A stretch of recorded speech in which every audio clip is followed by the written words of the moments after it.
T-Town event with Bedford's Camera Video. David, welcome. And hey, Pamela, what's going on? it's going good, thank you. Jeff, come on over. Come on over. Yes. Yeah. We went live, so we just went with it. And I'm gonna let you do the intro for David. Right. Feels good, right there. All right, there we go. I got this light in my face, so I'm not sure what I'm doing here. You're a movie star. All right, fair enough. Walk into a room and get ambushed here. Hey, we want to thank you for being here, David Bergman. We appreciate it. Yeah, you're like a concert photographer genius, and we appreciate that. But I found out that you were also on staff with the Miami Herald a few weeks back.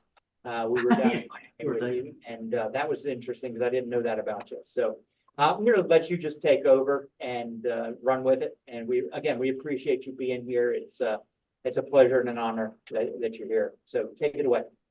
Oh, thanks, Jeff. I really appreciate it. Yeah, that was a few years ago that I was on the Miami Herald, staff photographer down there. I guess I've had quite a career so far. Still going strong, I hope. But yeah, in the 90s, I was a staff photographer down there. That was my first sort of real job. I was a stringer for the Associated Press and UPI a little bit before that. But 90, pretty much throughout the 90s, I was a staff photographer, and it was great. I think, it's too bad the newspapers are sort of not, I'm not going to say completely gone, but going away, because it really was a good job for a 20-something to get out there and learn to shoot everything. I feel pretty confident that almost any situation you could put me in, I could at least come back with a picture, because that's what newspaper photographers have to do. Since then, I moved to New York City. I'm here in New York City in my studio right now. And I did a lot of work for Sports Illustrated, because I had done a lot of sports at the Herald, and I was fortunate to start working for SI throughout the 2000s, the aughts, as they say. And then, but I was a musician first. I was a drummer back in college. I was in marching band, jazz band, concert band, all that fun stuff. And I always had this passion for music. And when I got into photography, I really wanted to find a way to combine the two. And throughout my career, I was slowly doing more and more music stuff. And, there's not a lot of sort of business in the music photography world, but I was always looking for ways to incorporate it into my work. And I've been fortunate the last 15 years or so to do a bunch of big tours. It started out with Bare Naked Ladies. I toured with them, back in around 2006, 7, 8, something like that. A bunch of other bands, Sarah McLachlan, Avril Lavigne, Gloria Estefan, tours like that. And then I got a big one, Bon Jovi. I spent about 10 years with Bon Jovi, and that tour was amazing. I mean, it's the biggest stadiums in the world. Really a huge, huge tour. 2013, we did 102 shows on 6 continents.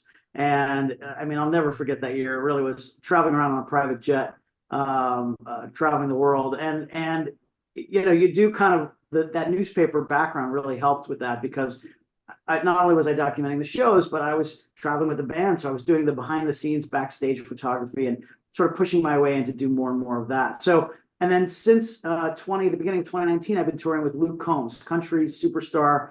He was just starting headlining arena shows in the beginning of 2019.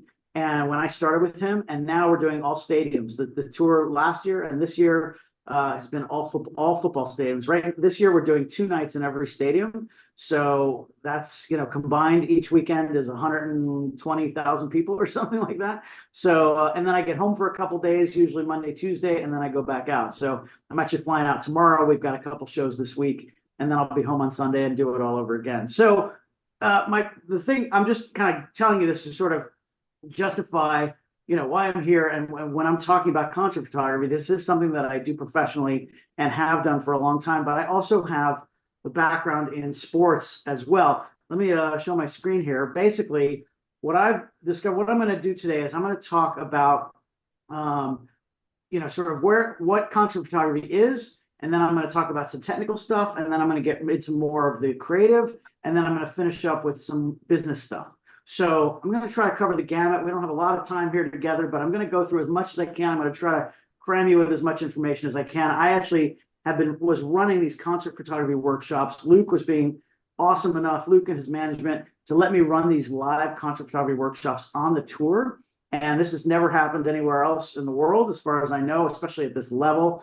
And for 5 years, I did 126 live concert photography workshops, and a small group of photographers would come to the show. I would teach them backstage all day long, and then they got to shoot the show that night. I'm not doing those this year because we decided I needed to be more available. I wanted to be more available to photograph the behind the scenes and all that kind of stuff. So we're kind of taking a break from it. But I've done a lot of these workshops over the years, and that's 4 or 5 hours of material. So I've got an hour tonight, so I sort of crammed it in. We're going to try to get through some stuff here, but it'll give you a good idea sort of what I do and how it goes. So basically, to me, concert photography is a lot like sports photography. Again, I shot a lot of sports over the years, and I treat it the same way, right? Sports action, when we're talking about sports action, this is the kind of stuff we're talking about, right? It's fast moving action. It's capturing those peak moments. It's getting those little 500ths of a second, those 1,000ths of a second, those little moments in time that maybe you don't even see with the naked eye. That's always what I'm trying to capture, is that peak moment, right? That's what every sports photographer is doing. Well, as I started shooting more concerts, I realized it's pretty much the same thing.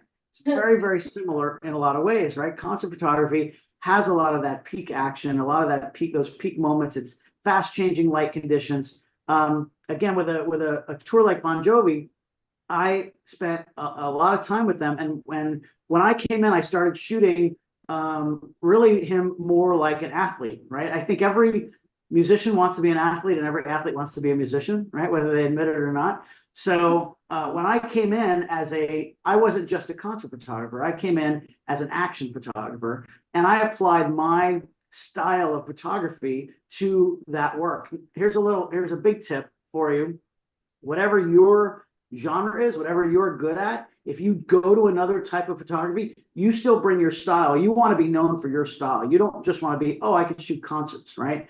You want to be like, oh, that guy's an awesome action photographer. And when he shoots concerts, that's how he shoots it. That's how I want to be known. I want somebody to look at a picture like this and go, that looks like a Bergman, right? So that's how you get work in this industry, because you're hired for your style, not just because you know how to shoot concerts. When I was out with Sarah McLachlan, she's backstage playing hacky sack with the crew, and oh yeah, I can do that. Like, that's my thing. So I was shooting sports action with her, even though, you know, she's a singer-songwriter, folky, mellow singer-songwriter. There's still opportunities to do stuff like this. When I do a portrait of a band, this is all-time low, about 15 years ago. When I do a portrait, I come in and all I did was put up a couple of speed lights with some colored gels on them, and I asked them to jump. You know, I probably jumped like an idiot just to like make them laugh or whatever. I'm sure they were like, oh yeah, this guy doesn't know what he's doing.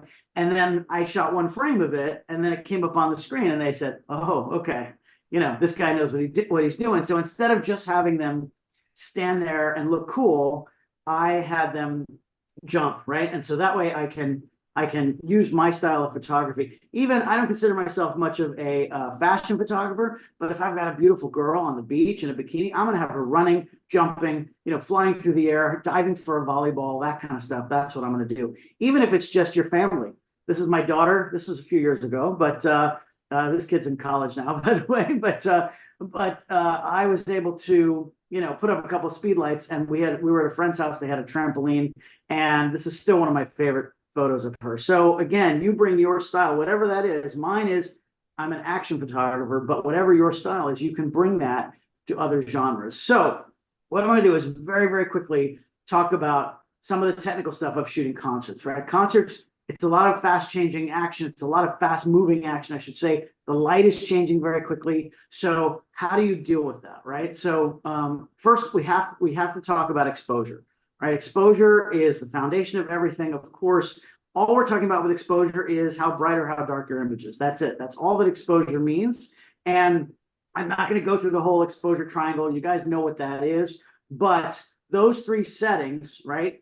I am a full manual shooter. And the reason is the camera doesn't know what you want to expose for. So how bright or how dark the image is part of your style, right? Some photographers might, if you're a wedding photographer, you might love having these bright, punchy, you know, blown out backgrounds that are super high key pictures, and that's your sort of happy style, right? You might be an art photographer and it's dark and moody, and you want it all dark frame with just a sliver of light, like whatever that is, that's your style, and the camera can't know what your style is. So So when we think about the three settings, you have to set those all on your own, I think, and you have to do it quickly, right? So you've got your shutter speed. You want to get your shutter speed as fast as you possibly can, so you can freeze that action. You want your aperture generally wide open, right? I usually shoot my aperture wide open because it's going to let in as much light as possible. And then ISO. Here's my rant about ISO. I gotta get this out because photographers stress about ISO noise, right? When you push up your ISO, what happens? It brings in some noise into the shadow areas, into the darker areas of your picture. They're not really in the brighter areas, usually just in the darker areas. You know who cares about ISO noise? You. Only you. You're the only one that cares about ISO noise. Nobody else cares about ISO noise. Nobody looking at your picture. If you make a great picture, nobody's going to look at it and say, man, that's a great picture, but look at the noise in the shadows. Literally never happened. It's happened 0 times in the history of photography. If it's a great picture, ISO noise doesn't matter. Also, ISO noise today, and by the way, it is ISO, it's not ISO. I've done the research. I'll fight you on it if you don't believe me.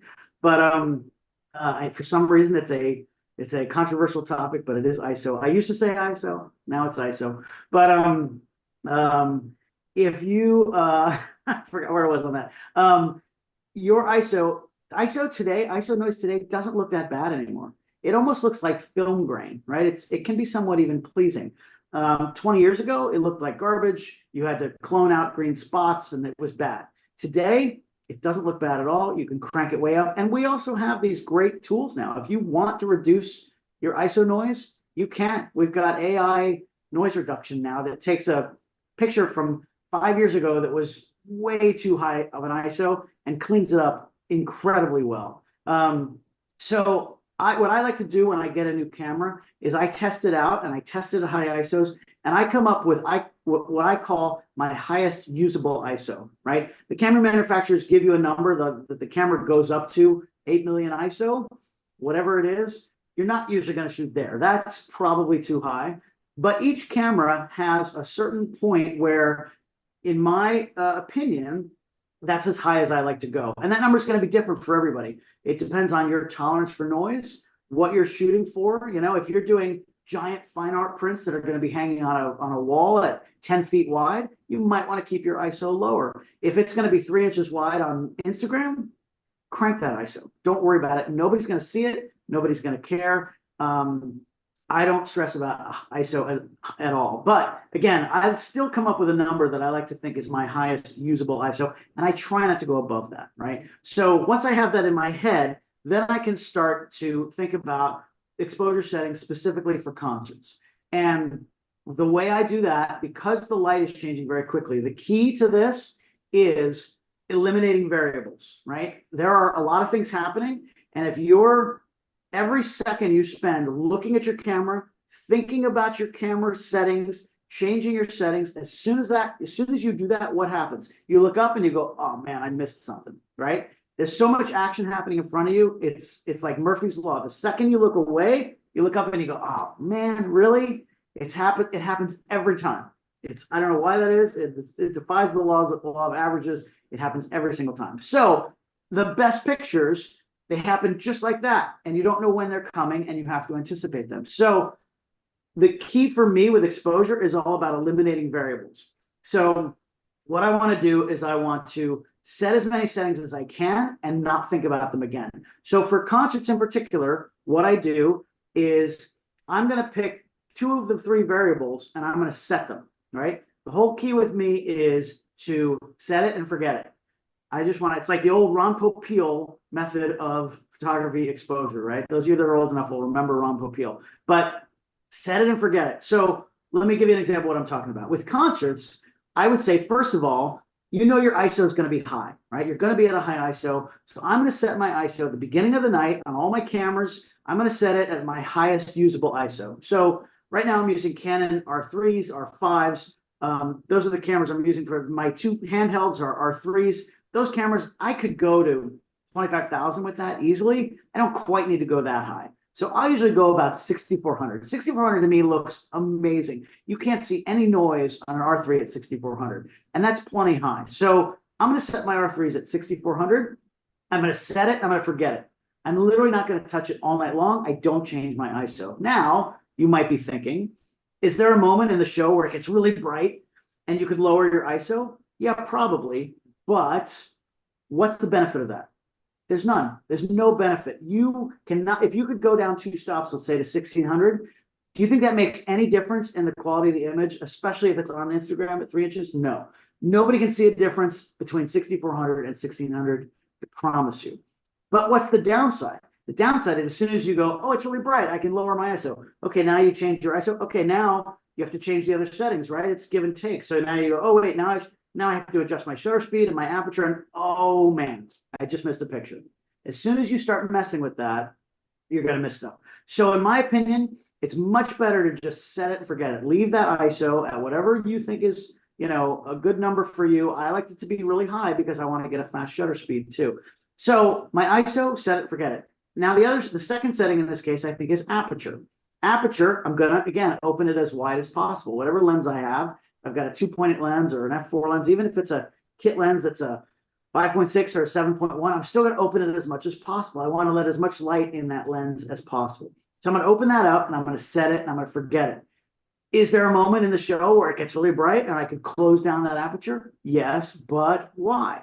There's absolutely no benefit. I don't want to close down my aperture. I like having that shallow depth of field. At a concert, depth of field is not really that much of an issue because the background's really far away. There's usually just lights back there. If there's 2 people, playing guitar next to each other, they're probably right next to each other anyway. If one person's 6 feet in front of the other, if somebody's playing a solo, bass solo, and Luke comes up behind him, it's going, whatever. I'm going to focus on Luke and have the guy in the foreground out of focus anyway. So I'm going to open that aperture as wide as possible. Set it and forget it.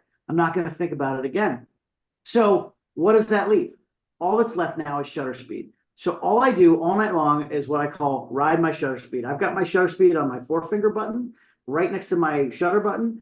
When it gets really bright, I can speed up my shutter speed to darken that image. When it's dark, I can slow down my shutter speed. That button, that dial, essentially is your exposure button. It's your brightness button. I jokingly call it your Bergman brightness button, right?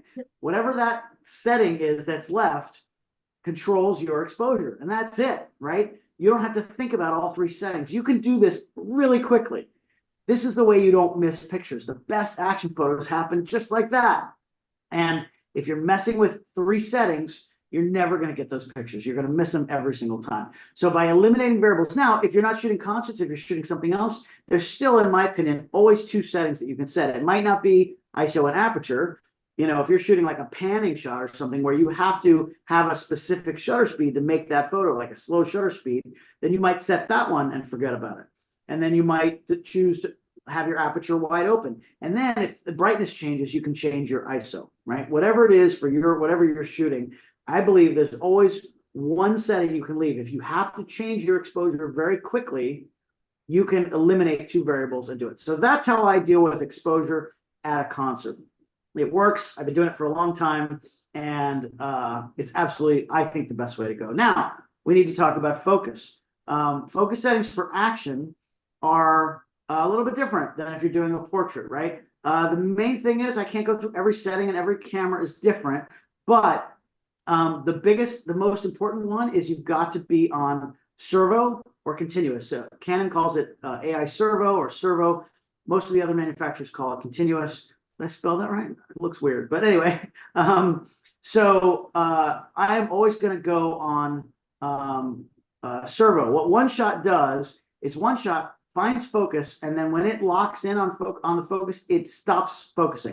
So if your subject moves, they're going to be out of focus. So by going to servo, it continuously keeps the focus moving. So as the person's moving, it's going to continue to focus, and you can shoot the whole time, and every picture is going to be in focus. So for some reason, the camera manufacturers have decided it comes out of the box on one shot. That's the first thing I change. Next thing is I'm a back button focus shooter. I use that back button focus.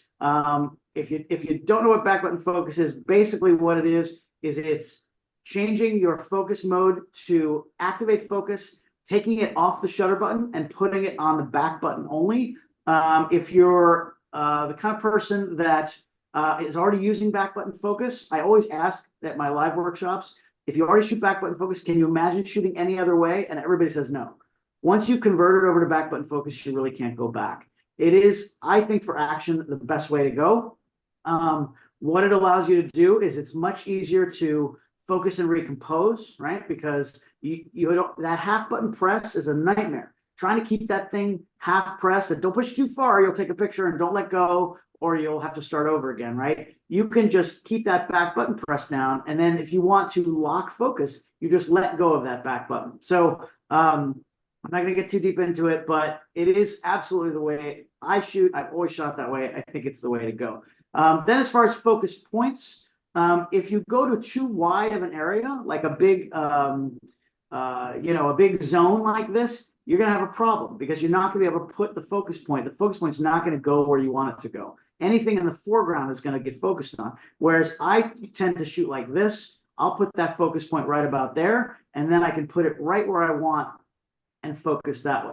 Now, having said all of that, we're now at the point where we have amazing eye autofocus. And eye autofocus makes this so much easier because eye autofocus just looks for an eye and it focuses on it. So that's kind of insane. I didn't trust it at first, but as I started using it more and more, it picks up an eye. If it doesn't see an eye, it looks for a face. If it doesn't find a face, it looks for a body.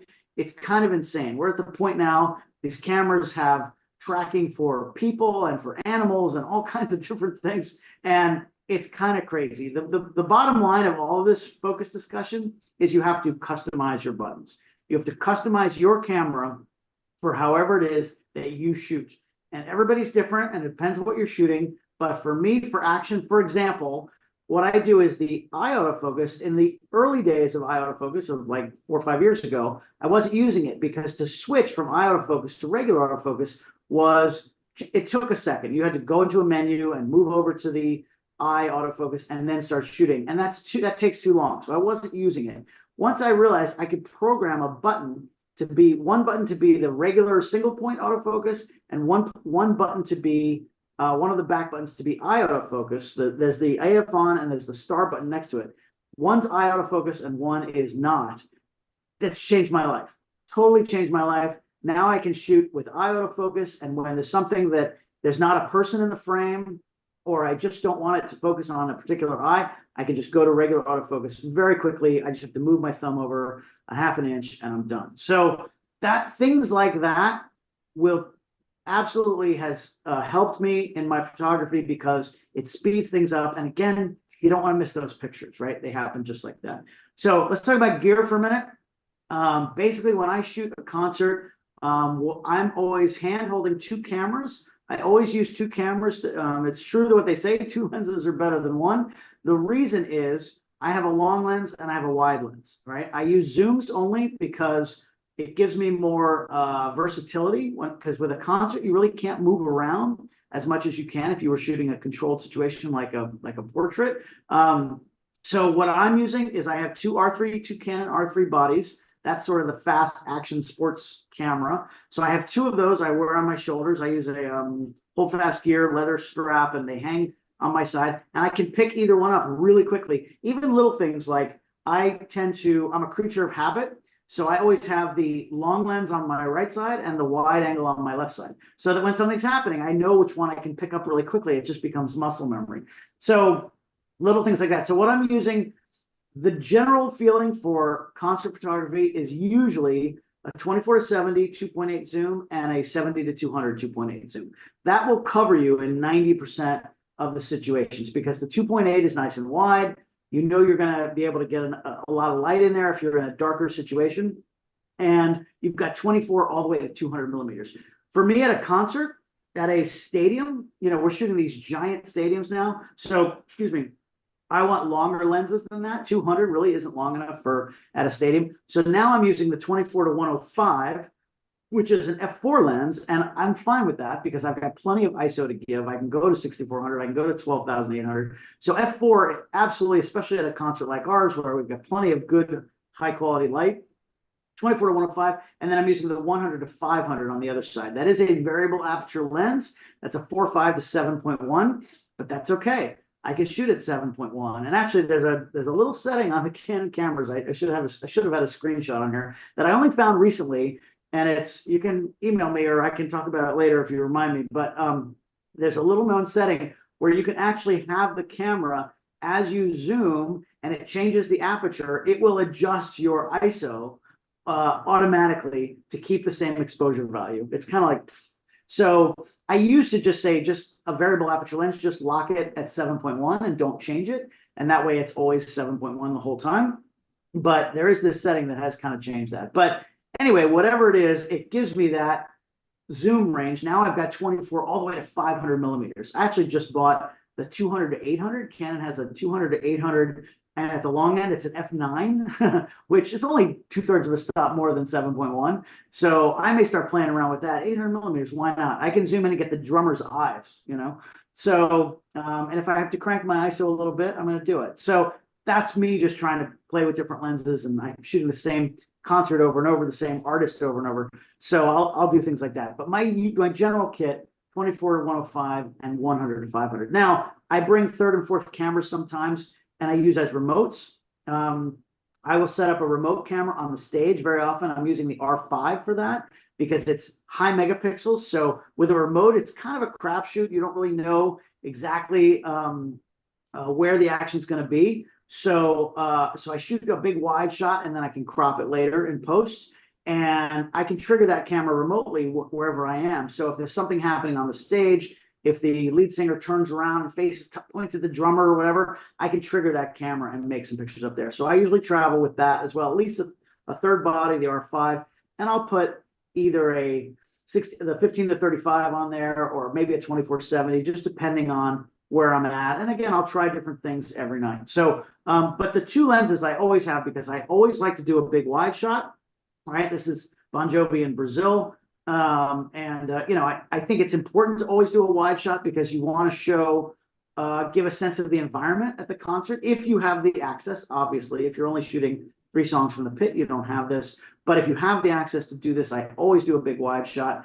Even if I'm on stage, I'll be doing a wide shot, and then something happens. Somebody throws a Brazilian flag up on stage. I want to be able to zoom in very quickly and make that picture. So if I'm fumbling with lenses and trying to change lenses on bodies, I'm going to miss the picture. I'm going to drop something. I'm going to break something. It's just going to be, it's so much easier to have 2 bodies and 2 lenses, and I can just switch very quickly.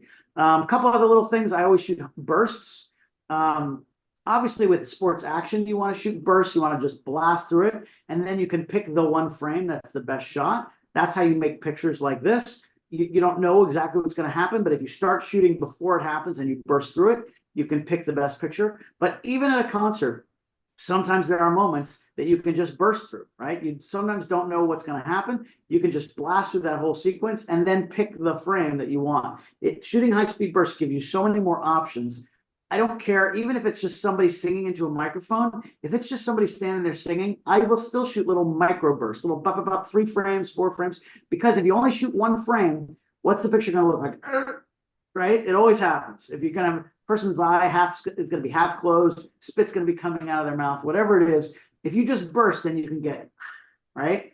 You're just going to give yourself more options. It's digital. We have so much space on our cards now. Hard drive space is relatively cheap. So I don't care. I'm going to burst through anything I can do to make the picture. People who give you a hard time about the whole spray and pray thing, forget them, man. They don't shoot action, right? I wouldn't do that for a portrait session, but for action, you just have to do it, right? A couple of things about concerts, in particular, flash. The rule is usually 3 songs, no flash. You never, ever, ever want to use a flash right up at the stage. First of all, it's obnoxious to the artist to just flash in their face the whole time, right? You don't want to do that. Also, the show is designed. We have on our tour a lighting director who they paid money to design the show to make it look a certain way. Don't overpower that with your little speed light, right? There's no reason to do that. Document the show as it looks. But I carry a flash with me. I carry a speed light with me. I'm using the EL5 now. I always have that with me because if I'm away from the stage, I can pop in a little bit of light and make those pictures, right? A lot of times the crowd is very dark. So if I'm documenting the show like that and I want to, just show what's going on over there, I can do that by popping a little bit of flash in there. A few composition things. When you're picking your images and going through them, sometimes little things make a big difference, right? There's some subliminal things that you do when you're creating photograph, whether it's cropping in post or whatever, versus, maybe somebody looking at it doesn't know why it looks a certain way, but you do. Things like where you put the subject in the frame makes a difference. If you have somebody at the edge of the frame and they're moving out of the image, right? It adds a little bit of tension. It adds just a little bit of unease to the picture. I'm not saying that's good or bad. It just is. And you have to know that. You have to be aware of that, right? As opposed to when they're moving into the frame, right? If you feel like that you can see where they're going, they have somewhere to go, that's sort of more natural. It's more what we expect. This picture, there's really nothing wrong with this picture per se, but it just feels a little off, right? Luke's at the edge of the frame. He's looking at, you don't know what he's looking at. The people are all behind him looking at his back. It just doesn't feel right, as opposed to, right? This feels much better. It's also rule of thirds. Those traditional composition rules still apply, even with concerts. If you can use rule of thirds, use it, right? It definitely works. I don't really understand the theory behind it and the whole, triangle thing and the circle thing and all that, but it works, right? Rule of thirds, we all know what that is. But every creative rule, of course, can be broken, but do it consciously. This picture, John Bon Jovi, Richie Sambora, Madison Square Garden, it's a round ceiling. They're right in the middle of it. There's no way for me to do this rule of thirds. If I move them off center, it wouldn't have felt right. So do this consciously. Do it because creatively you want to do that. There's nothing wrong with breaking the rules if you're doing it for the right reason. One of my mantras is wide, medium, tight. I always try to, again, I want to give myself options. I want to have as many cool pictures as I can from any given show. So if I spend time to go up and do this big wide shot, this was at a stadium somewhere in Europe, and I worked with the stadium to get up there, make this big wide shot. I had to wear a harness. It was a whole thing. And I knew it was sunset and I planned it and I got the picture. By the way, sidebar, when you do a picture like this where the video screen is in the photo, make sure you have something good on the video screen. I needed John Bon Jovi's smiling face here, because if it was just like, the keyboard player's hands or something, it wouldn't have been as interesting. This picture has to have John Bon Jovi's face on it. So, wait for that moment so that you get that in the picture. But anyway, I made the big wide shot. But then before I left, I picked up my long lens and I zoomed in and I did this. And in some ways, that's a little bit better picture. I was a bit surprised by it. I thought the wide angle was going to be my shot, but I had this too. And this one actually ran in one of the coffee table books that we did. So instead of the other one. So wide, medium, tight. Always think wide, medium, tight. If you're right there at the stage, shoot wide, zoom in, shoot medium, zoom in even more, and shoot tight. You just never know where the pictures are going to be. Give yourself options. Get as many good frames as you can. Don't forget details. When you're zoomed in really tight, if you're that close, if you're in the photo pit, you're going to see things that the fans cannot see. You're the eyes of the fans. So it's your job to bring them to places they can't see. Our bass player on Luke's tour has the bass clef tattooed on his hand. That's badass, man. So, but nobody can see that in the crowd. So I think that's cool. I think that's something I can bring to my viewers and to Luke's fans that they don't get to see, even if they're there at the show. There's always things to see. There's always little moments. There's always little things that you can see that other people can't. That's the name of, was one of Luke's tours. It's one of his songs. I bet you nobody in the audience can see that on his guitar, right? This is still one of my favorite photos. This is Bon Jovi's drummer, Tico Torres. Before every show, he tapes over the calluses on his hands, and he told me he gets split nails sometimes. So he puts tape over it before he puts on his drumming gloves. And I just happened to be in the dressing room one day and saw him doing it, and I just got right up as close as I could. I'm sure he was like, Bergman, what are you doing? But I got right up in there and I shot a whole burst of images. And I then later could pick the one where the focus was in the right place and the hands are in a cool graphic position. I made it black and white, added some contrast. And I have right over there in my studio, I have a canvas print, a stretched canvas print of this. And it's still one of my favorite pictures. And fans remember this stuff. I still get comments on this. So look for those little things. It's not just about the lead singer singing into the microphone, right? Backgrounds are hugely important. Bad backgrounds can be very distracting. I took this picture in 1994, Steelers-Chargers AFC Championship game. I was 5 years old at the time, give or take. And I was working for the Miami Herald. And winner goes to the Super Bowl. It was a big game. Field goal blocked by the Steelers.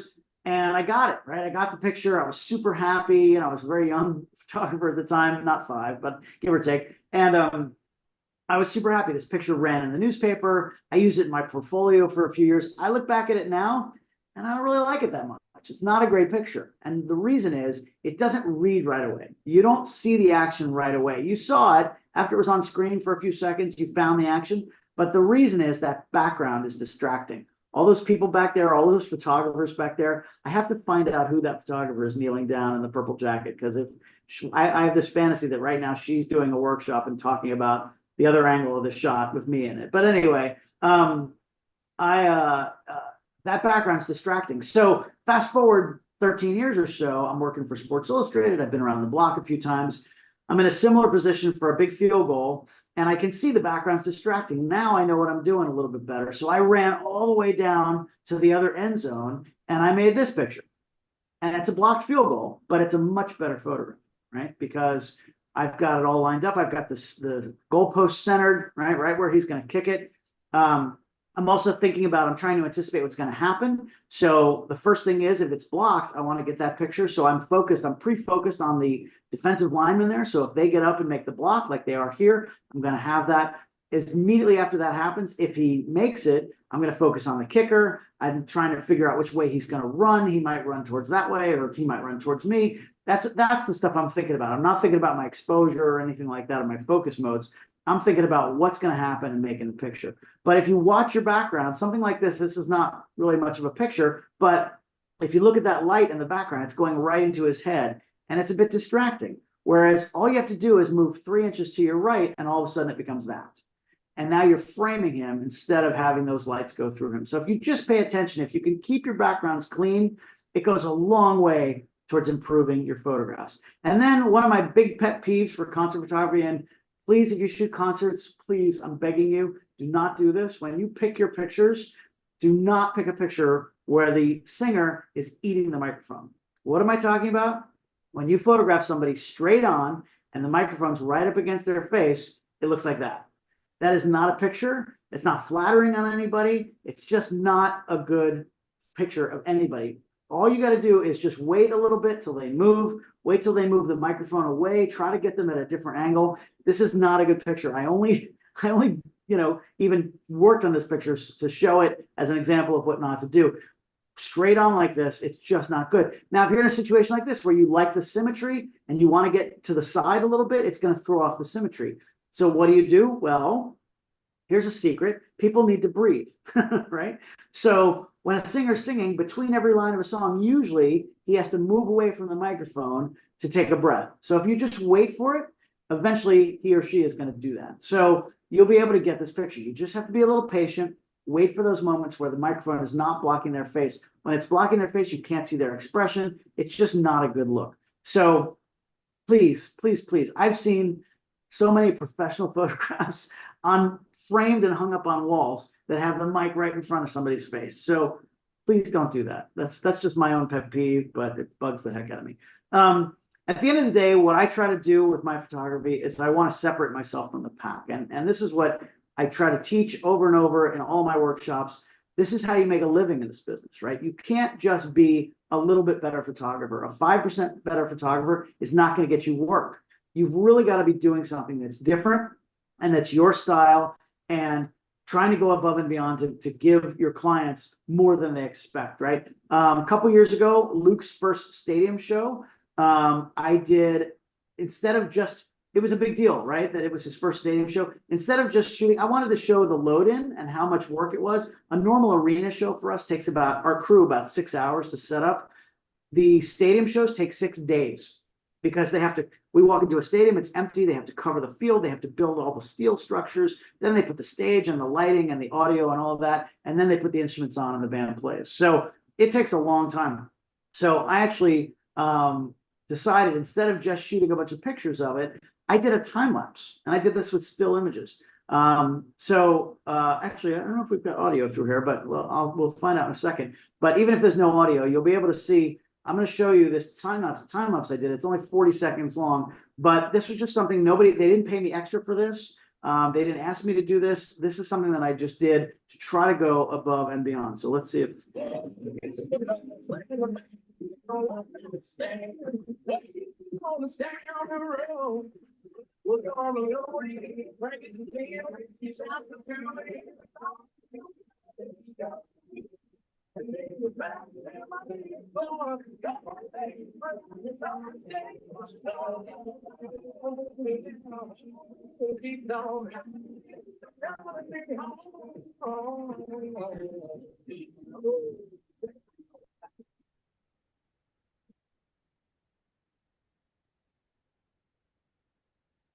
So there you go. I mean, that was just something that I did. I mean, I realize you're probably hearing the audio through the microphone. So that was just something I did. They put it on TikTok, and Luke put it on, all his accounts, and they loved it. And it was just something that I did. These are the kind of things that you do to separate yourself, right? Another little thing is being able to shoot portraits, understanding light.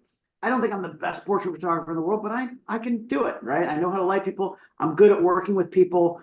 That's part of it too, is your personality. You've got to be able to get something good out of people. So being able to do portraits from a business standpoint makes a whole lot of sense. I can tell you way more times I was hired to do a portrait. And then once I, was working with the band for a while that day, I said, hey, can I stay and shoot the show? They were like, yeah, sure. Come on stage if you want, right? It never happens the other way. I've never shot a concert and then said, hey, can we do a portrait? It just doesn't happen. So being able to do portraits goes a long way. And, this is 30 Seconds to Mars, just these quick portraits at shows. Like I said, I've had clients hire me to do portraits. And it just goes a long way towards separating yourself and being able to do more concert stuff, right? Even with Luke, this was early on in my time with him, and they asked me to do, Sony Records hired me to do this, and they paid me a chunk of money for it. So that's going to go a long way. The next thing is club concerts. Most of us are not going to be shooting at stadiums every day.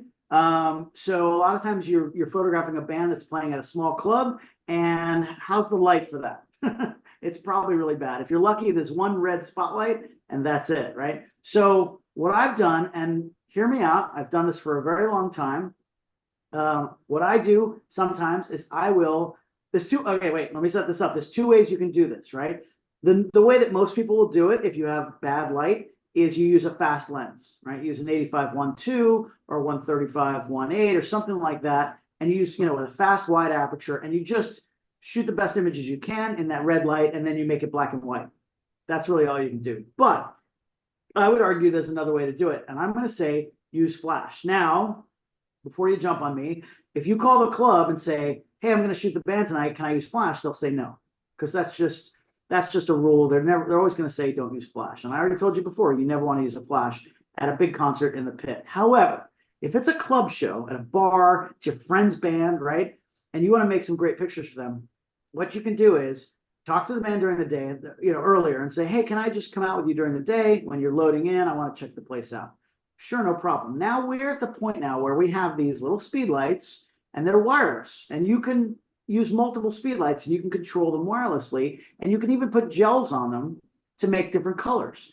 And so I'm at the point now where I go with this band, and I can start to put up little lights in different places and basically create my own light show. There was a show a couple years ago with one of Luke's manager manages a bunch of other artists now. And one of them, Haley Witters, was playing at a small club here in New York City. And I volunteered to Luke's manager. I said, hey, if you want, I'll be happy to go photograph her. Haley Witters. He said, yeah, that'd be great. Sure. He hadn't even thought of it. And so I went to the club early in the day, and I started setting up my little lights, right? And I took these 4 little speed lights, I put gels on them. Now I know there are more elegant ways to put gels on flashes. Magmon makes great stuff, but I've been using gaffer's tape for years. It works fine. So, and I have a lot more gels, at my disposal that I can put whatever color I want. So I set these up off to the side. I get them on the right channels and get them all working. And what I did was I found a spot off to the side in the back where I could clamp one speed light, right? So I put that up with a little warming gel on it, a little orange gel, just for some warmth. Now, it's not directly behind looking straight in at the stage. You never want to do that, right? Because that's going to be obnoxious. But it was way off to the side, just going to be hitting them from the side. Okay, I got that one set up. And I was working on it. I put it right there. This is during sound check, right? I took another one. I put it with a red gel behind Haley, right down on the floor by the drum kit. Just put a little piece of tape down there so it wouldn't fall over from the vibration during the show. Put another one off to the right with a blue gel on it on the bass amp. No problem, right? Talked to the band. They were cool with it there. They weren't going to block it. All's good. Now, here's the thing. When the show starts, I only use 3 speed lights. When the show starts, this is how the light looks. right? We've all seen this. This is at 25,000 ISO or whatever it was, probably at a 60th of a second. And it's not a picture, right? But then I turn my lights on, I drop my ISO down to like 400 at 5.6 at 200 of a second. All of a sudden, this same picture becomes that. And I've created that with my own little lights, right? And it's pretty easy to do. I mean, yeah, it was extra work. I got there early, but anybody can do this. The part once this is all set, this is all manual exposure. The lights are all on manual. I can move around the room. I can go all the way in the back and zoom in. I can do whatever I want. The light is going to look exactly the same for me every time. And I'm just looking for moments, right? That's all I'm looking for at that point. The show is super easy to shoot. Now, here's the thing.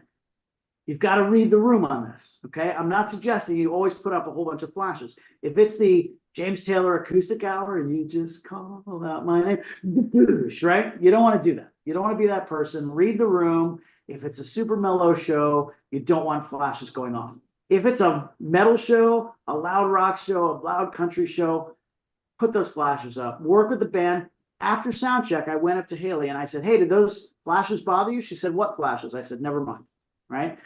Even during the show, I wasn't shooting bursts. I don't want to give anybody a seizure, right? So I'm shooting single frames. I probably shot 10 or 12 or 15 frames per song. And when she played a ballad, I didn't shoot, or I went to available light. So you've got to read the room. Don't be a jerk about this. But I've been doing it for years and years. And the thing is, anybody in that room, if they allow cameras at a club, which a lot of times they do, they could bring the Canon R3, the Canon R5, the same gear that I'm using. They can't make that picture. I'm the only one in the room that can make those pictures. And that's how you get hired. That's the kind of stuff you do. I've been doing this for a long time. This is the Bare Naked Ladies on a cruise ship of all things. And I've got two little lights set up on the railings. One's on the far right with a blue gel on it, one off to the far left with a red gel on it. And I can make these pictures that nobody else can make. So what I'm trying to do with all of this is just bring my images to the next level. A few other little things you should always be conscious of. I'm trying to localize my images. I want you to know where we are, right? If I'm at Madison Square Garden, this is good for my client.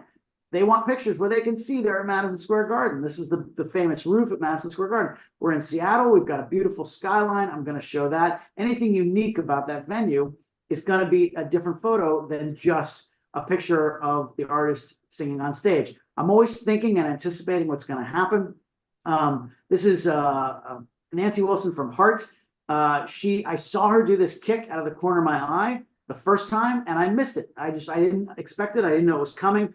But I started thinking to myself, okay, that happened at a certain point in the song, at like sort of the climax of the chorus, the first chorus. I thought maybe it'll happen again the second chorus. Things tend to repeat, light patterns tend to repeat. So it's just a matter of being prepared for that kind of stuff and watching out, right? Look around, pay attention. You always want to see what's happening and look for those odd things. If you're right up front in the photo pit and the artist is right there, maybe they're even too close to make a good picture.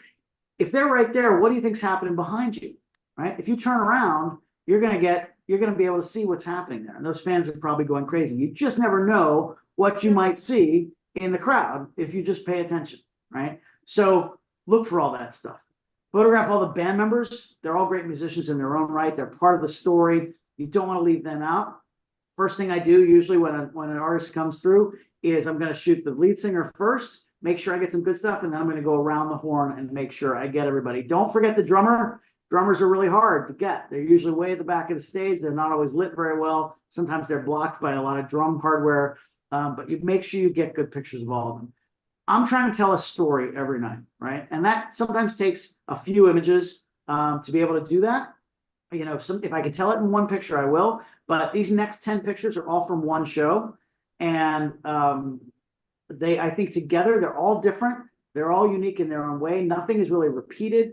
And they all tell a different part of the story. So we've got our intro here. Of course, it's a little obvious, but it shows you what we're about to see. We've got some lights in the background, something exciting. Then we kind of get into it. Okay, cool. Some big light show. Something's fun's happening here. Let's get close. We've got some tight stuff here. Personality. We get a feel of, hey, he seems like a nice guy. We've got details, random stuff, energy, action, lighting. Then we've got just a wall of people. It's also peak action, right? Head back, singing. just people as far as we can see, localized, right? He puts on the hat of the local sports team, right? You got to have that. The fans are going to love that, fans in that town. We've got details, the name of the tour. We've got the big wide shots. So you can see that how many people are in this giant arena. We've also got national championship banners across the top. So that localizes it as well. This is the climax of the show. Luke shotguns a beer. We can see how big the venue is. We've got fans. We've got foreground elements. We've got championship banners, all kinds of stuff. And then thank you, good night. This is from a remote camera on stage. That's 10 pictures, right? That's exactly what I'm trying to do every night. If I can do that, I feel like those 10 pictures, you get a good feeling of what our show is all about. And that's what I'm trying to do every night when I'm shooting a show. So, so that's really the tech stuff. Those are the things I try to do every night to do that. I'm going to talk, we don't have much time left, but I'm going to just go through some business stuff here real quick, just to give you an idea. Also, the business side is important.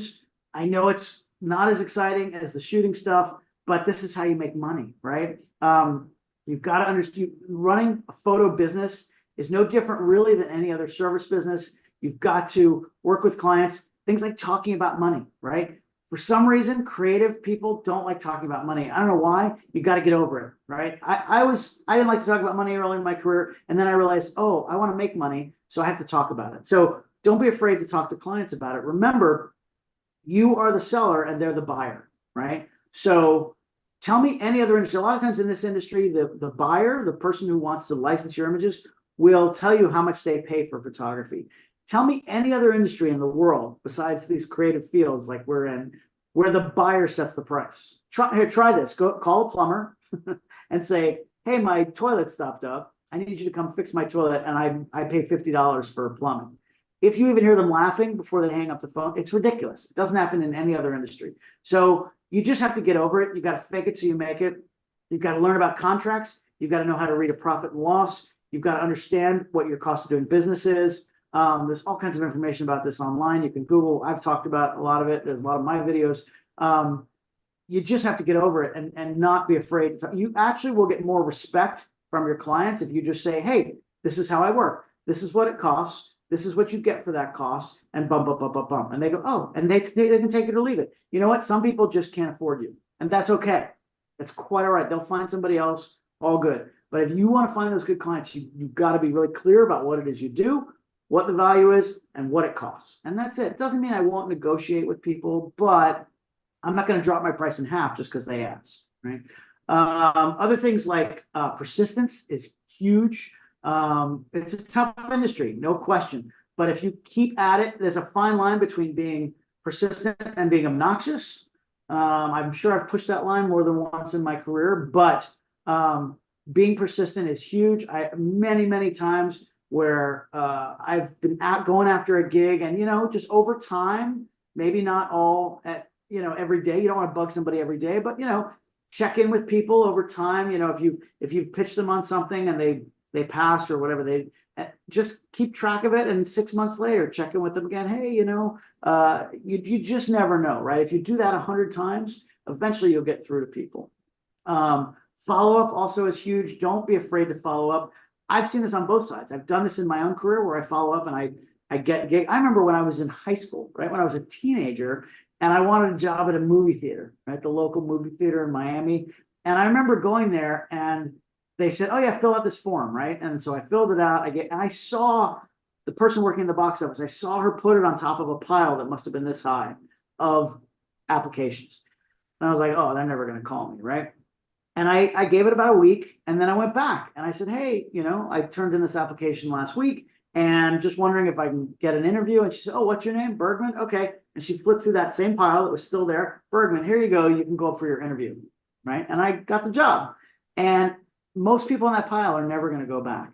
So don't be afraid to follow up. I've seen it on the other side. I mean, I have photographers who reach out to me who either want to assist or just want to whatever. I don't hire assistants for my concert photography, but they're just interested in whatever, and I'll send them a response, and then I never hear from them again. Maybe they send a thank you, but then I never hear from them again. And, maybe I'm going to regret saying this, but it's like the ones who follow up, the ones who maybe 6 months later, hey, thanks so much for talking to me 6 months ago, and, blah, blah, blah, I got this new thing I'm working on, whatever it is.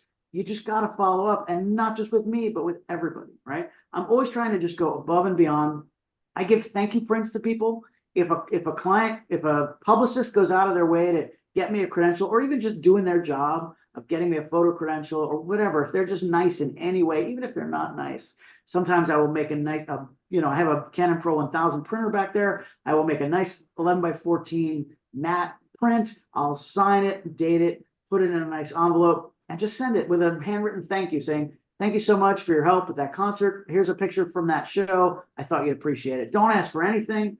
Don't, just go above and beyond and give them more than they expect. I can't tell you how many times I've run into people years later and they say, oh man, I still have that picture hanging on my wall, right? You just never know how it's going to affect people. And at the end of the day, you just got to have a thick skin. It's just the nature of the beast. For better or worse, it's a tough industry. There's a lot of people vying for these gigs, and there's not a lot of gigs. So you're going to hear no a lot more than you're going to hear yes. I still get no's all the time. It's fine. I'm still hustling. I have a good career. I'm not complaining at all, but there's always more things I want to do. And I'm always pitching and always working on it. And it's just the nature of the beast. If the famous story of Walt Disney, who went to how many banks? I don't know, it depends who you ask, but hundreds of banks to fund Disney World, and 250 of them said no, and then 251 said yes, right? And that's all you need is the one. You don't have to tell anybody about the other 250 that said no. Just get over it. There's lots of reasons why people don't spend money, right? Or don't want to buy your photography. A very small amount of it is because it's bad, right? It's not good work. Sometimes that may be the case, but most of the time there's other things going on. You have no idea. Just keep pushing, keep doing it, keep following up. And then as far as getting bands, specifically, kind of putting all this stuff together, what I've found is that you got to remember you're playing the long game, right? If you want to shoot more bands, photograph more bands, let's say you have a local venue in your town, small club, and a band is coming through that you have, even if you don't have any connections with them, you can reach out to bands today, right? Social media, you can DM people. Every band that comes through there, you could DM them. Now, I'm not a proponent of working for free, but if they don't know you and you don't have a portfolio or really much of anything, start small, start with small bands like that, and maybe offer to do one show. Now, if you're going to do it for free, you don't give away the farm. You tell them, hey, I'd love to come photograph you. I'll do it for free in exchange for, I'll give you 10 images you can use on social media only, right? You don't want to just let them make merch out of this or album covers or whatever, but make it very clear up front for 10 images, social media only, and then tell them why you're doing it. I've done this so many times. I actually say, I'm doing this because I want to show you what I can do for you in a more official capacity or something like that. So it just sounds more, like, oh yeah, I want to get paid eventually. But you could do that if it's a day you have nothing else going on and you can afford to do it. It's not going to cost you to park or whatever. I've done that before, right? And then 9 out of 10, or you're either not going to hear back from them, they're going to say no, whatever it is. You're playing the long game here, right? If you reach out to 100 bands, maybe you get 1 or 2 to say yes. You do it. You do a great job. Then don't just send them a link with pictures. Send them a link, but then also maybe get them a nice big print, right? Take the best image, make a beautiful print. If they're in the same town the next day, or if they're close by, you can get it to them. If not, try to get a mailing address for their management or whatever, or even if you talk to the lead singer that night or whoever, the tour manager, try to get them a nice big print. This is just examples, but you can do your own thing, whatever that is. But by going above and beyond and doing that, and then you may not hear anything back, but follow up, right? When you meet them, maybe you made a mental note, the bass player, or maybe the bass player is not a good example, but the manager, the tour manager is a big fan of Miami Hurricanes, right? I'm a Canes fan. So maybe the Canes win the national championship that year. And then you have an excuse. You can write them back and say, hey, your Canes won the national championship. Congratulations. I just thought I'd say, whatever. Don't necessarily ask for anything. Or maybe if it's timed where they're coming back to town again. Oh, I saw you're coming back into town. If you need any photography, let me know. Boom, period, right? Don't be overly pushy, but still kind of poking a little bit, right? And again, if you do this with every band that comes through, it's like compound interest, right? It builds on it. If you get one band the first year that you start working for, then the next year that leads to more and more and more and more. So again, I'm not saying do exactly this, but this is my thought process when I'm starting to build a career, right? I don't, I'm at the point where I don't really have to do that anymore, but if I was just starting out, this is what I was doing. When I started, you couldn't reach out to bands. Now you can get to bands, at least make that first contact, and then you have to do something with it. So that's how I've made my career. That's how I'm still hustling. That's the technical, and then there's some of the business stuff. I do have one more thing before we close out here. I'll take questions at the end, but there's one more little piece, and that really is about giving back, right? This has been a good career for me. I've been fortunate to make a living for 35 years now, which is insane, by taking pictures. And so we all have skills that not everybody has, right? I mean, everybody can take a picture with their phone or whatever, but to actually create a quality image, that's not a skill that everybody has. And you all have that. It's everybody, we all have it at some level. And if you can use that to actually help people in a way, it does go a long way. Now, I probably don't do this as often as I should, but occasionally the opportunity pops up. I'll give you a quick example. And about when I first moved to New York City in 2001, it was probably 2002 or 2003 that this happened. A photographer in New Jersey, Najla Fiani, I didn't know her at the time, but she apparently went to an adoption agency in New Jersey to adopt a child. And the story she tells is that she went there and you're given a book of snapshots of the kids who are available for adoption in the New Jersey system. And they were like bad snapshots, right? Probably Polaroids or whatever they were at the time, and just not quality. And it makes you not want to adopt any of those kids. So she said to herself, this is ridiculous. I'm a photographer. I know a bunch of photographers. Let's do something about this. So she created this thing called the Heart Gallery of New Jersey. This was, again, 20 years ago. And what she did was she reached out to a lot of photographers and friends of friends. And she got to me, and I was one of the photographers she reached out to do portraits of all the kids in the New Jersey adoption system. And I remember when she called me about it, I said to her, oh, it's not really my thing. I'm a sports photographer. I don't really do the sad kid photos. It's not really my thing. And she said, no, I want everybody to do their own style. So if you're an action photographer, do that. I was like, oh, that'd be fun. So she assigned me to photograph 3 kids at a foster home in New Jersey. And I went over there and I brought a football. At the time I was working for Sports Illustrated, so I brought SI hats.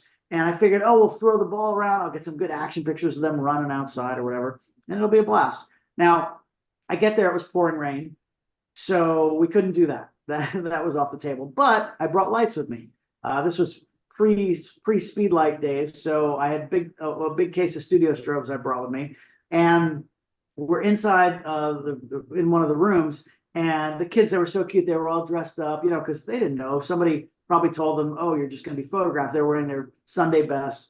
And so I remember like when the last adult sort of left the room, because I'm not an adult. So when the last real adult left the room, I said to the kids, I was like, hey, do they let you jump on the beds here? And they were like, no, it's not, they don't let us. I was like, it's happening right now. Get your shoes off. You're jumping on the beds. I'm going to make some pictures. And we had a blast, right? So I set up my lights, had them jumping on the bed, and I made pictures. And this is my style, right? This is my action photography, even in a portrait setting. And it was just so much fun, right? It was fantastic. We had the great rest of the day, and we moved on, right? I mean, basically at the end of it, I gave out the hats, and I probably left the football there with them, and I went home. And it took me a few hours out of my day, and I really didn't think that much about it after that.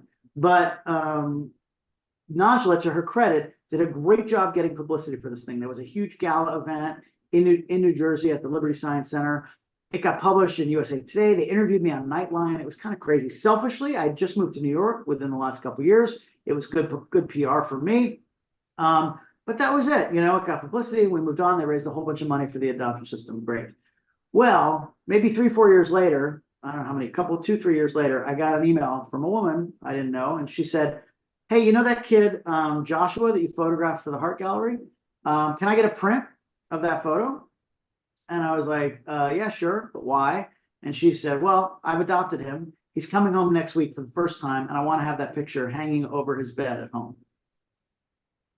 And like, I wept. I mean, I realized that what took me a half a day of my life, something that I do all the time, literally changes his life. It changes her life.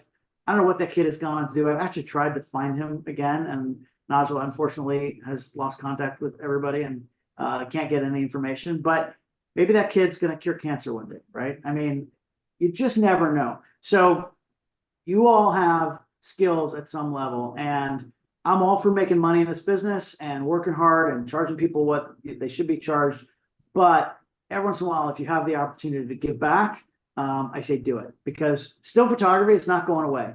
Video is great, multimedia is great. There's a place for that, but still images are still, they have an impact that very few things have, right? If you're old enough, when I mention the Space Shuttle Challenger disaster, what pops up in your head? For most of us, it's that picture of the two plumes of smoke, right?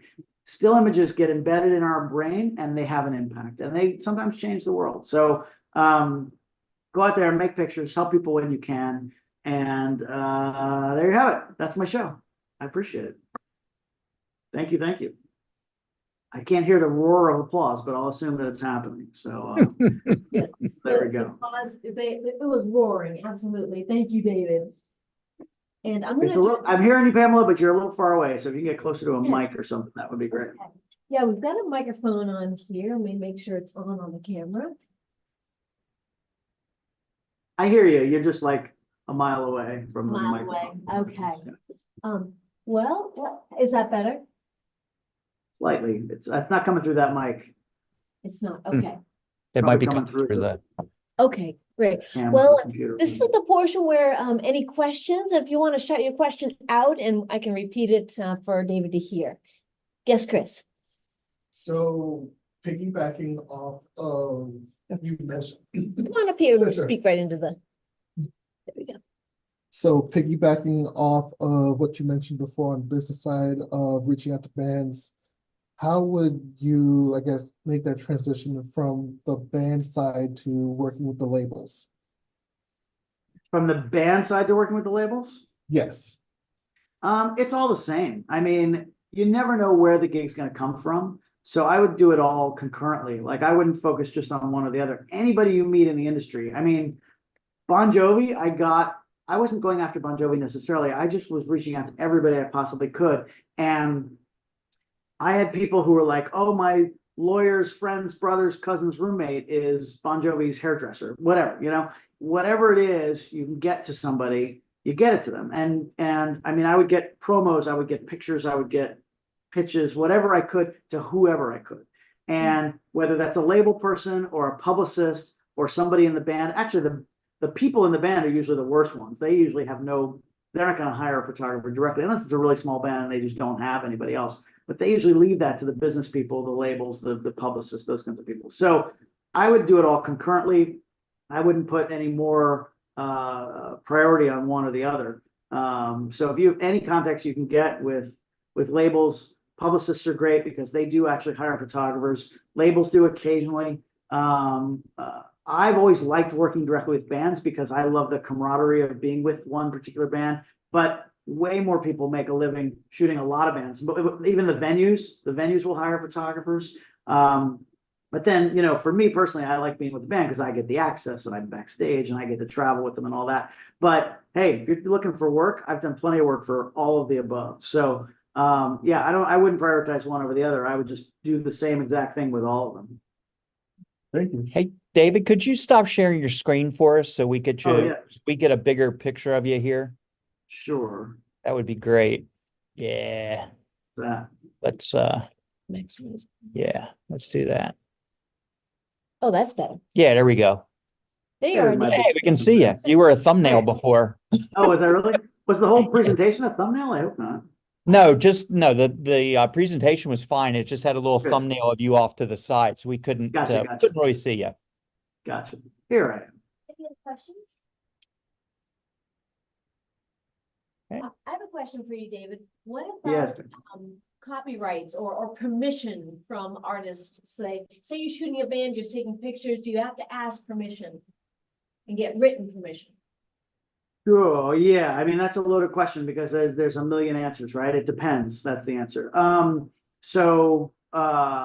mean, every deal I've ever done is different depending on what it is. I don't, most of my contracts are NDA'd, so I can't give specifics on my contracts, but there's every possible thing under the sun. I would say do everything you can to not give up copyright, unless they're paying an awful lot of money for that.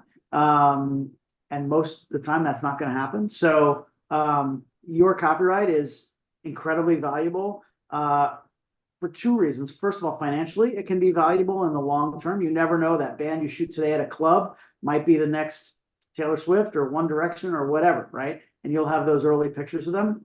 But also, not only financially, but just for your legacy. I mean, I'm at the age where I start thinking about my legacy and what's going to be left behind. Hopefully I'll be around for a long time. But and I have a daughter, and it's like I'd like her to be able to do a book of my work one day, after I'm gone, or even I could do a gallery show or those kinds of things, and just show my work and be proud of the career that I've had. So you can't do that if you give up your copyright. You don't have the right to do that. So so keeping your copyright, I feel, is very important. As far as you, like I said, you dictate the terms. So if you approach a band, as I said before, like, you can dictate it. You can say, okay, if it's free, then you get this. If it's this amount of money, you get this. And you determine the usage, whether it's just for social media, whether merch is included. They can make T-shirts or something like that. You can determine what that is, and you tell them this is what it is. And if they want more, they want less, you negotiate, right? You figure out what usage they want. You're not selling pictures. You sell physical things. You sell books. You sell prints. You don't sell images. You license usage for pictures. So it's up to you as the seller, as the person creating the work, to determine what license you're willing to, what you're willing to license to them, and for how much. So like I said, every situation is different. You work the best deal you could. I've done deals where, kind of through the back door a little bit, like with Luke Combs, in the beginning, I was doing these workshops, right? And so I charged them less money because I made some more money from workshops, right? So I created this business model that didn't exist before. And it was a good deal for them because they didn't have a big budget 6 years ago when Luke was just becoming, who he is now. So I was able to charge them less, but then I did my workshops. So it's part, my friend Brett Carlson is an excellent photographer. He's got a great quote that he says, the job of being a photographer is getting the job, right? Doing the job is kind of the easy part. I mean, if you're at a certain level with your work, you should be able to do the job, but getting the job takes all of your creativity and all of the stuff that you put into your creating the work. That's part of being a photographer, is actually figuring out how to, it's your people skills, it's your negotiation skills, it's your business acumen, it's all of that stuff. And then, of course, you have to create great work as well. So there's really no one answer to that question, but the answer is always, it depends, right? Anybody else have any, think of a question during that time? I was just gonna ask, so like, say you're at a festival and you don't know all of the bands, like, I mean, you'll forgive my ignorance on this, you legally would own, they couldn't like stop you from using an image of their band because they're performing like a copywritten or, protected property song or something. The photographer is gonna own the pictures, whether or not as long as they have permission to be at the concert, they own the pictures of the band regardless. I'm just thinking, like, if you're at a festival, there's 20 bands there and you haven't talked to all of them, and you get some great shots of a band that you have no relationship with, you can legally still license that out. Now, that's a great question. Did you hear it, David? I heard most of it. I think I get the gist, but basically asking about if it's just a random band that you photographed and what permission do you have to use those pictures, that kind of thing. Yeah, if it's a festival and you've got a lot of bands there and you just go and shoot it, what kind of rights do you have? Yeah. So, the first question is, how are you going there and shooting it, right? I mean, if you're working for somebody, right? If you're working for a press, an organization, a publication, and that kind of thing, you probably have an agreement with that organization on what happens to those pictures, whether the publication can use it or whatever. If you're working for the festival, you've already negotiated that. But if you're just a fan in the audience, I mean, you usually can't get in a real camera if you're just a fan in the audience. So, but and I'm not a lawyer, so please, this is not legal advice, but I will say that at least in the United States, when you push the trigger, when you push the shutter button, you own copyright to that image. So that is the copyright law. That was 1976 by Congress. That is, unless you've signed that away, unless you've contractually, determined otherwise, you own the copyright. You don't have to register it to own copyright. You automatically own copyright. If you register it, there are some legal benefits. If you get sued or want to sue, then it actually makes it way more viable to win a case. But as far as owning the copyright, you own the copyright the second you take the picture. Now, that doesn't mean, let's say it's just a person walking down the street, right? That doesn't mean you can exploit them necessarily commercially, right? You do need model releases. You couldn't print like a t-shirt and sell that band's t-shirts from your picture, right? Excuse me, that's commercial use. You would need a release for that. But editorial use, which means like an article about that band, social media is still a bit of a gray area. I'm not up on the latest legal issue there, but social media I think would be okay. Again, I'm not a lawyer, so don't quote me on that. But there's a distinction between editorial and commercial. And the commercial use, like I say, it implies endorsement. Like I couldn't sell it to a brand, like, oh, get your, band name Thermos, right? Like that I couldn't do without the band giving me a release to do that. And they would have to get paid for that, obviously. But as far as social media, editorial, fine art sales is a bit of a gray area also. I know photographers will sell fine art, but that doesn't mean $10 prints on eBay either. So, high-end prints, numbered, usually limited edition, that kind of thing are usually okay. So again, there's legal differences there, but if you somehow are able to get in a real camera and take real pictures of a band, yeah, you don't necessarily have to have contact with them to be able to use those pictures. But I'm talking about if you want to get work, right, from the bands or from those things, then you probably do want to contact them. If you do shoot them, maybe you post it on socials and you tag them, right? And you say, hey, you guys were great. Check out this photo, right? And you never know what happens with that, right? That's the way I'm always thinking is how can I use that to get in the door with somebody for more long-term work. Yep, he thanks you. That was good. Good answer. Question on that, what category would your portfolio be? Because technically that is your catalog of your work. Would that be considered a commercial use, or is that covered under the editorial? So Yeah, go ahead. I think it was about if you put it on your website, is that commercial or editorial? Is that what he asked? well, no, not necessarily. He was talking about the portfolio. When you build that portfolio, is using that portfolio to get work considered a commercial venture, basically? Is that what you're saying? Yeah. I mean, look, if you have a portfolio that you're individually showing to somebody or, sending a private link to somebody, nobody else is going to see it. So Yeah. nobody's going to sue you over that because you're using it. I mean, again, these are legal things that I can't necessarily, give legal advice. I can't give legal advice, but I would think for the most part, nobody's going to give you a hard time about using it in that way. Like I said, especially if it's not out there publicly. If it's on your website or something like that, as the work that you've done, that could be construed as commercial use because you're advertising your services. Realistically, knock on wood, realistically, probably nobody's going to sue you over that. If somebody does, says, hey, that's us and we don't want that up there, take it down, right? But again, this is not you really need to talk to a copyright lawyer about that kind of stuff because an IP attorney, because they know the ins and outs of that stuff way better than I do. But use common sense, and I always try to turn a negative situation into a positive. So if somebody did get upset about it, try to find a way to make sure that they're happy and then make that connection and try to get something out of it, right? That's what I always try to do.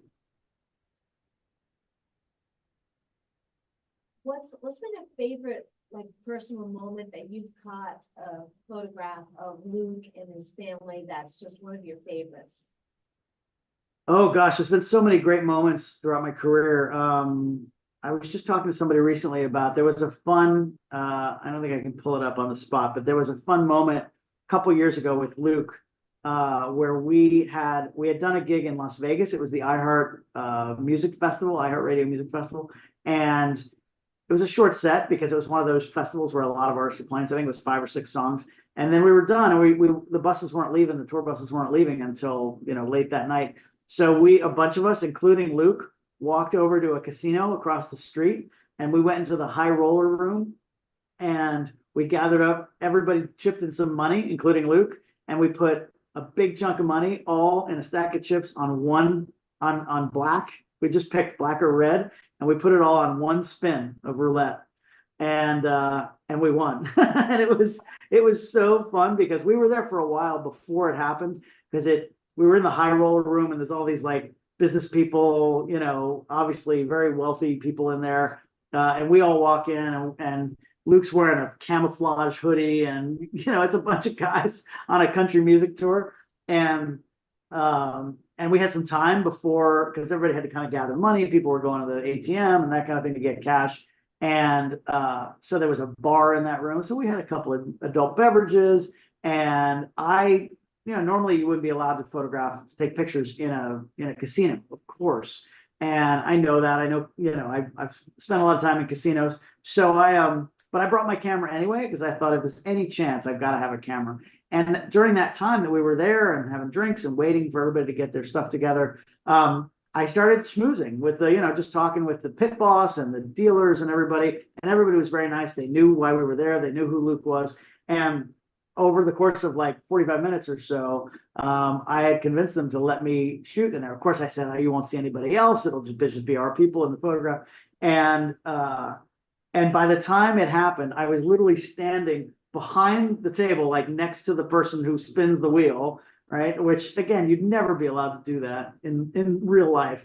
But they were super nice, and I wound up back there with a flash, just making this picture. And when it hit, we had 17 black. When it hit, this group of people just erupted. There were like 15 of us, just erupted into this incredible jubilation. I'm sure the scream could be heard all through the casino. And it's just a fantastic photo because everybody's face is amazing. It was that first second when everybody just hits, and it was just a fun moment. It was, there was a big chunk of money, but everybody had put in individual. Some people put $50, $100, $200, and some people put more. So it was just fun. Some of those moments, I just get to sit back and go, this is kind of insane that I actually get paid to do this. And I've spent many hours on private jets and fancy hotels, and yes, there is definitely a glamorous part. Of course, it's hard work too. And I've been up till 4 a.m. editing these photos when everybody's asleep, and I will never complain about this job. It's the best gig in the world. The camera has been my passport to the world and allowed me to travel. I've been to so many great places and met so many fun people, interesting people, and I will never complain about it for a second. It's the best gig in the world. Well, we've got some questions from Tyler. He's going to ask them. They've come off of the YouTube feed, so we're going to go feed some of those into the conversation here. Go ahead. All right. So the first one is from Tim. He's asking, in concerts, why do you not use manual aperture and shutter with automatic ISO? Yeah, so anytime you let the camera pick at least one of those settings, right, one of your 3 exposure triangle settings, the camera's deciding how bright or how dark your image should be.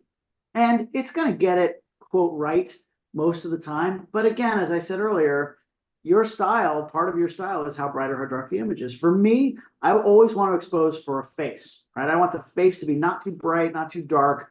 That to me is what's important. The camera doesn't always know that. Maybe there's not a face in the picture, right? I might want to have a picture that's really dark or really bright. That's up to me to make that decision. So I'm not a snob about shooting all manual or whatever. I just find it's the best way to get the look that I want. Because again, any of those 3 settings, if you let the camera decide, even one of them, right? I don't use auto ISO because auto ISO is an automatic mode. The camera's going to pick what it thinks the brightness of your image should be. And it might be different if you're zoomed out, especially at a concert where the background a lot of times is dark, or maybe it's the opposite. Maybe you have a spotlight coming right into your lens. If it's auto anything, the camera's going to darken that exposure way down. It's going to see that bright light and go, whoa, and it's going to darken it way down. I want that spotlight to be bright because it's a spotlight. So, but all I care about is the light on the face. So if the artist is facing me and the spotlight's behind them, all I'm concerned about is how much light is on their face. And if the spotlight blows out, it's fine. It blows out. It's a spotlight. So it's up to me to make that decision. So I don't let the camera choose anything. If it works for you, great. You know, there's no one right way to do this, but that's how I've done it for a long time, and it works pretty well for me. Good answer. Good answer. I also had a couple of people asking about smoke machines. Have you had any experience with smoke machines or that fog kind of getting in the way, messing up your exposure, messing up your focus? I haven't shot with that, so I can't even guess. Yeah, I mean, most big shows, including ours, have hazers. They call them hazers, right? Because those spotlights and those lights that they design the show with, they all come down. You can't see them if there's no haze, right? If it's just clear air, you can't see those beams of light, and that's part of the show. So, yeah, there's always that haze. The further you are and the longer lens you use, the more it's going to be an issue because it compresses all that. Yeah, I mean, look, if a band has that much smoke, that's what it is, what it is. That's what the show looks like. I'm trying to document what it looks like to the fans who are there. So if there's that much smoke, then that's the show. That's what I'm going to shoot. Exposure, again, it's kind of up to you if you want to overexpose it and try to see the people in there. If it's really that much, or you want to sort of underexpose it. And then in post, you could do a little dehaze or something like that. That's a creative decision. That's up to you. For our shows, there's usually just the right amount of haze where you can see the lights, but it's not really blocking people, right? If the show is designed well and the haze is sort of in the right place, then it's really not much of an issue for me. Occasionally the wind will blow funny and a big puff of smoke will come through, but if I don't make a picture in that moment, okay, that's fine. But again, creative choice. But I if it's there, then that's what it is. That's what the show looks like. That's what I'm trying to document. And again, if you want to do a little dehaze in post, you can do that. That works pretty well. No, that was great. I also had some people asking, they're bringing up the smoke question because sometimes it gets on their lens and it kind of coats that lens and makes it difficult. On that, it made me think, being that you're at shows with Luke Combs and he's shotgunning a beer, or I'm sure other people have drinks, how often are you getting wet? How often are you getting that on your lens? Yeah, it happens. So he shotguns a beer at one point during the show, and then he usually throws the can in the crowd. And if I choose to be right under him, then yeah, I get hit. Usually what I'll do is I'll shoot and then I'll immediately go down to try to have it not get on the lens. Really, the only place I don't want liquid is on the front element, the front of the piece of glass, the front of the lens, because obviously that affects my image quality. If a little bit gets on the camera, these cameras, the R5s and R3s are built really well. So, they're liquid water resistant. But, I remember the old days. Look, I've shot in the rain. We have stadium shows now in the rain. I remember the old days shooting something like the World Series, and then in the locker room, they're spraying champagne and things like that. If I know something like that's going to be an issue, I will use rain covers, right? People use it in the locker room at the World Series. They use, the think tank rain covers or plastic bags or whatever you've got to protect from that kind of thing. But once in a while, a person spilling a beer, Luke throwing a can or something like that, you do what you can to keep it off the front element. In theory, you should keep some kind of a good, chamois or some kind of a lens wipe with you. I don't, usually I'm just fine. But I've never heard of haze, of smoke actually getting like something getting on the lens. I've never actually had that happen, but because usually that stuff just wafts through and doesn't actually create a film of any kind. It is a problem if you shoot in humid environments. When I lived in South Florida, that was always a problem because you're indoors and then you walk outside to shoot a game or something and it fogs over. That's a problem. What you need to do with that is you need to acclimate your lenses early. So you've got to bring your gear out, because if you just wipe it off, it's going to come back pretty quickly if your gear is cold. So with that, really the best way to do it is to get your gear out into the humidity early. So, I mean, if there's a safe place where you can leave it and just let it sit out, outside the press room or something like that, and get it acclimated to the humidity. So then by the time you're ready, you've got to find a way to do that. It's not always convenient or practical, but as long as, the longer you can let it sit out there and get acclimated, then you'll be good to go. But that is a legit issue for people who live in very humid environments, hot and humid environments.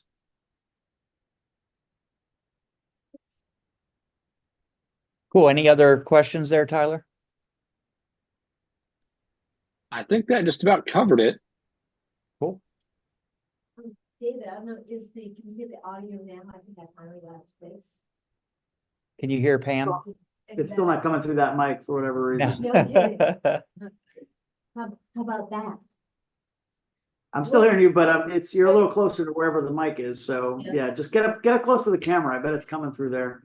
No problem. Well, we're gonna figure out that technical difficulty, but not now. If Yeah. at all possible, that shot you talked about with at the casino, would you mind like posting that on social or posting it to the Facebook? I did page? post it at the time on my Instagram. I can probably show it to you right now, but it is on my Instagram from when that happened. It's funny. I was just showing somebody, so let me, I can show you right now, but, That's a let's see, great let me- story behind the photo. yeah, let me show it to you real quick. And then it is on my Instagram. Let's see if I can share again. You And can boom, find it on David Bergman, Bergman. there it is. You seeing that? Yeah. There it is. Yeah. Nice. So that was a fun moment. Oh, And you can that's great. if you look closely enough, I don't know how well you can see it, but you can see the ball is on 17 black. Oh, yeah. And just that moment of these guys in a high roller room in a casino in Las Vegas. But yeah, if you go back on my Instagram to, this was in, I think, September 2022. You'll see it in there. It's on there. We can find the link and post it if you want. That's great. Thank you. Yeah. Well, any more questions? Your last chance here? Speak now or forever hold your peace. Yes, and we did have David Bergman at Photo Expo in Little Rock a couple of years ago, so hopefully we can get him back and have him live and in person. But we really thank you, David, for your time and doing this for us for Capture T-Town. This has made it a fantastic class to finish out this week, but lots of things going on tomorrow, Thursday, Friday, Saturday. Keep checking the Facebook page for Bedford's Tulsa, and you can track all things and come be a part of what we still have going on in this final week of Capture T-Town. Awesome. Thanks, Pamela. Thanks, Tyler. Everybody else. Appreciate you guys watching. And keep in touch with me. I'm on, obviously I'm on Instagram and all that. And I'll see you all out there. Thank you. All right, Safe travels. Thank you, David. Thanks, David. We appreciate it. Bye, guys. My pleasure.